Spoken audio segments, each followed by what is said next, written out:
L'année 2021 est une année record pour le financement des startups, 5 milliards d'euros déjà levés au premier semestre, alors qu'il a fallu l'année entière de 2020 pour lever autant de fonds.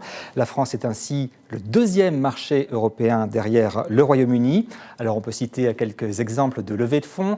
Content Square, 408 millions d'euros. Black Market, 276 millions d'euros. Michael Chetrit, bonjour. Bonjour. Vous êtes responsable relations investisseurs chez Omnes. Comment est-ce qu'on peut expliquer ces méga levées de fonds ? Eh bien, l'afflux important de ces liquidités provient principalement de l'engouement des institutionnels sur le non-coté. Ils attendent, en dépit des valorisations extrêmement importantes de ces startups, de la performance. On est loin du début des années 2000, de cette bulle Internet. On a affaire aujourd'hui à des structures qui ont des chiffres d'affaires colossaux, des croissances très importantes et des seuils de rentabilité atteints ou en passe de l'être. Alors, à quoi servent ces levées de fonds ? Eh bien, ces méga levées de fonds vont servir au développement de ces startups qui n'en sont d'ailleurs plus, elles sont devenues des scale-up. Une scale-up, c'est quoi ? C'est une startup qui a trouvé un business model qui est résilient et qui a besoin de changer d'échelle pour croître, pour développer encore plus donc, sa croissance. Donc ces financements vont servir à recruter des ingénieurs pour développer les produits, les perfectionner, et puis recruter des commerciaux et des forces marketing. Et qui investit en ce moment dans les startups ? Eh bien, ce sont principalement des institutionnels français et, chose nouvelle, des institutionnels étrangers qui viennent investir dans les startups françaises. Toutes les startups n'ont pas recours aux levées de fonds qui font l'actualité. Comment elles font pour se financer alors ? Eh bien, c'est vrai. Avant d'avoir accès à ces méga levées de fonds, les startups qui sont moins matures ont accès à des fonds communs de placement dans l'innovation. C'est ce que nous proposons chez Omnes. Ces fonds communs de placement dans l'innovation vont délivrer des montants de 2 à 20 millions d'euros pour permettre effectivement à ces entreprises innovantes, moins matures que les entreprises dont vous avez parlé au début, de se développer. Alors justement, quel est le rôle d'une société de gestion comme Omnes ?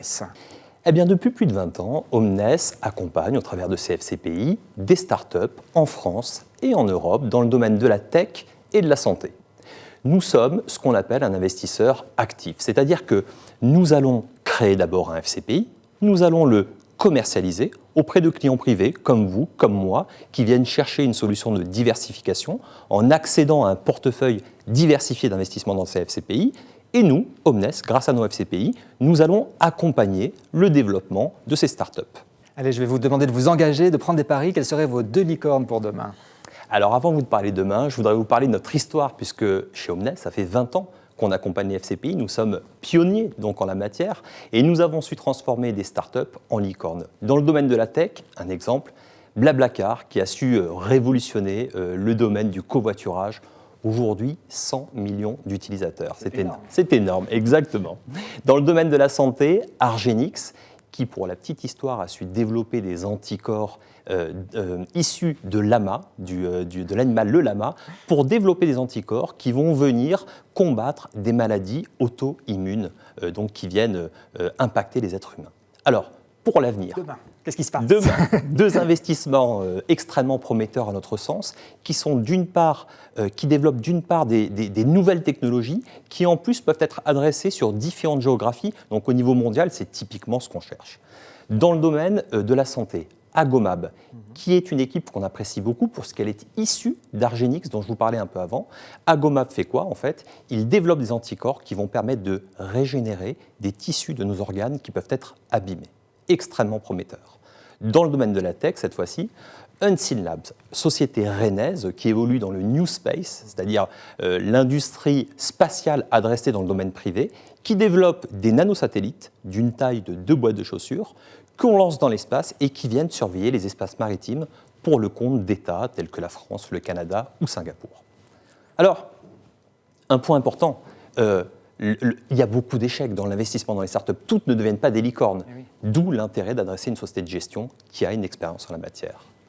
Alors, l'environnement qu'on a cité au début, cet afflux de liquidités, vient valider très positivement la thèse d'Omnes, qui consiste à adresser des startups en amont, peu matures, avec des vraies ruptures technologiques. Et tout ce qu'on voit apparaître, toutes ces liquidités qui viennent de la part d'institutionnels, c'est probablement les futurs financements de ces startups qui pourront un jour être introduites en bourse.